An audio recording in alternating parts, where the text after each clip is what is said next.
오늘도 값없이 베풀어 주시는 하나님의 끝없는 은혜를 누리며 승리하는 꿈밀의 모든 분들이 되기를 소망합니다. 시편 135편 전체를 이렇게 보면 이 시편은 모자이크 시라고 하는 그런 별명을 가지고 있어요. 시인은 구약의 여러 내용들을 잘 발췌하고 또 잘 정리해 놓았습니다. 성경의 율법서, 예언서, 시편에 이르기까지 매우 많은 그 자료들을 잘 모아놓은 것을 우리가 알 수가 있습니다. 게다가 이 시편 135편은 그들을 정리하면서 군더더기 없이 깔끔하게 그들의 신앙 고백을 하고 있지요.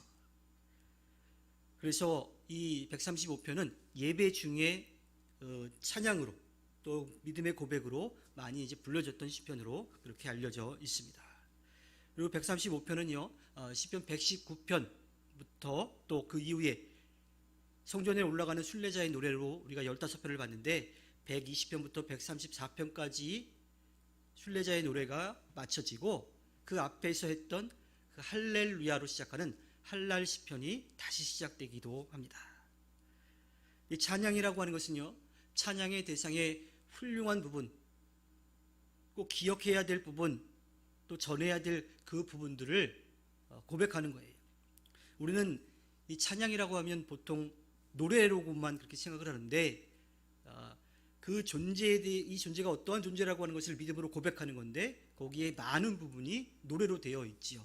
그래서 우리가 찬양을 노래로만 이제 생각을 하는데 노래뿐만 아니라 그 존재가 어떠한 존재인지를 고백하는 것, 그 모든 것이 담겨 있는 게 바로 찬양이라고 하는 겁니다. 즉 하나님을 찬양하는 것은 하나님께서 행하신 놀라운 역사들, 또 그분이 행하실 것을 기대하는 그 고백과 또 소망이 담겨져 있지요. 시인은 할렐루야를 외치면서 성전에 올라온 사람들에게 하나님 또 그분의 이름을 찬양하라고 합니다. 사실은 유대인들에게 있어서 이스라엘 사람들에게 있어서 이름을 부른다라고 하는 것 자체가 그 존재가 어떠한 존재인지를 고백하는 거잖아요. 그래서 똑같은 말이긴 하지만 거듭해서 강조해서 하나님을 찬양하라고 그렇게 이야기하지요. 그 이유는 이스라엘 민족 전체가 다, 물론 믿음의 고백으로 본다면 우리가 모두가 다 하나님의 이제 자녀인 건데 또 하나님이 돌보시는 백성인 건데 하나님의 백성이기 때문에 하나님을 찬양하라고 하는 겁니다. 또 오늘 말씀에서는 종들이라고 표현하기도 해요. 그런데 우리가 기존에 가지고 있는 종들처럼 그냥 무조건 시키는 대로만 하고 주인이 죽으라면 그냥 죽는 그러한 존재로서가 아니라 이 이스라엘 민족의 개념 가운데에 만약에 상속자가 없으면 양자로 삼아서 재산도 물려줄 수 있는, 권력도 물려줄 수 있는 그러한 존재인 거지요. 또한 그곳이 하나님을 찬양하는 곳, 하나님의 집, 성전이기 때문에, 지금으로 이야기하면 교회이기 때문에 하나님을 찬양하라고 시인은 이야기하고 있습니다. 우리는 왜 하나님 앞에 나아올까요? 사실은 이 모습을 보면 지난번 주일에도 제가 고백을 드렸지만 여기서 예배하는 것이 맞나라는 생각이 들기도 합니다. 남들이 보면 정말 뭐 그렇게 있냐, 빨리 고치셔라, 뭐 아니면 청소라도 해라라고 하는 이야기를 이제 하겠지만 물론 깨끗하게 하는 게 맞습니다. 근데 저희가 사정상 지금 이제 못하고 있고 또 얘기가 잘 진행이 돼서 그 상황들을 제가 이제 다시 공유할 텐데 공유하고 나서 공사를 바로 시작할 수도 있고 좀 늦춰질 수도 있지만 여기를 깔끔하게 예배할 수 있는 그런 이제 상황이 되긴 할 거예요. 중요한 것은 우리의 마음인 거죠. 하나님을 인정하고 그분의 이름을 높이는 것, 또 이 안에서 사랑의 규제를 나누고 믿음과 사랑으로 하나가 되는 것, 그곳이기 때문에 하나님을 찬양하는 겁니다. 우리가 하나님 앞에 나오는 것, 교회에 오는 목적, 그것은 다른 것도 필요하지만 가장 중요한 것은 하나님이 어떤 분이신지를 인정하고 겸손히 그분 앞에 서며 찬양하며 믿음의 고백으로 나아가기 위한 겁니다. 이것이 바로 예배의 목적이지요. 사람들은 기억을 잃어버리게 되면 내가 누구인지조차 몰라요. 내가 어떻게 살아왔는지조차 몰라요. 그래서 그냥 기억 상실증이 아니라 내가 받았던 그런 귀한 은혜들도 다 잊어버리고 교만한 마음으로 살아가게 됩니다. 민족들은 어떨까요? 민족도 마찬가지예요. 역사를 잃어버리면 자신들이 어떻게 존재해 왔는지 또 그 조상들의 그런 고마움들을 다 잊어버리고 말지요. 그래서 역사를 배우는 겁니다.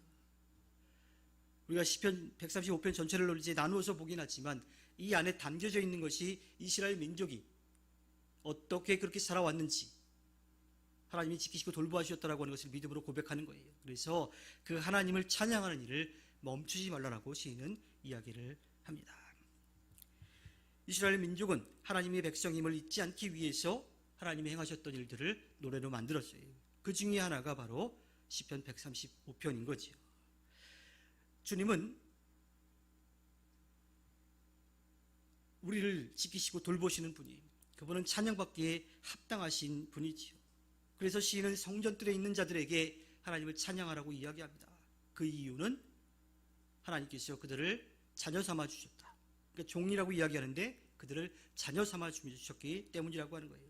그래서 선하신 하나님, 또 아름다우신 그 하나님의 놀라운 역사들을 찬양하라고 이야기합니다.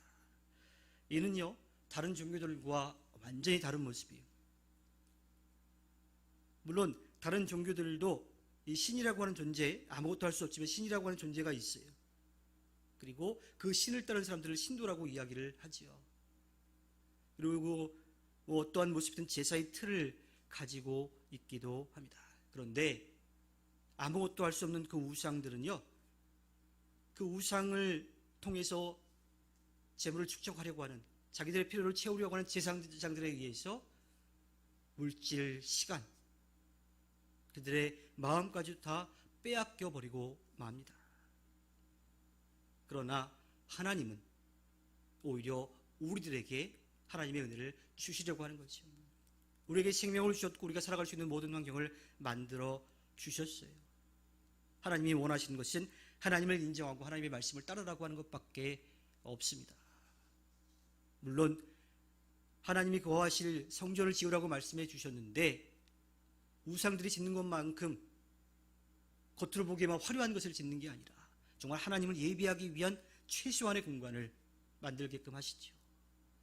하나님께도 예물을 드리라고 이야기합니다. 그런데 우상들처럼 다 뺏어가는 게 아니에요.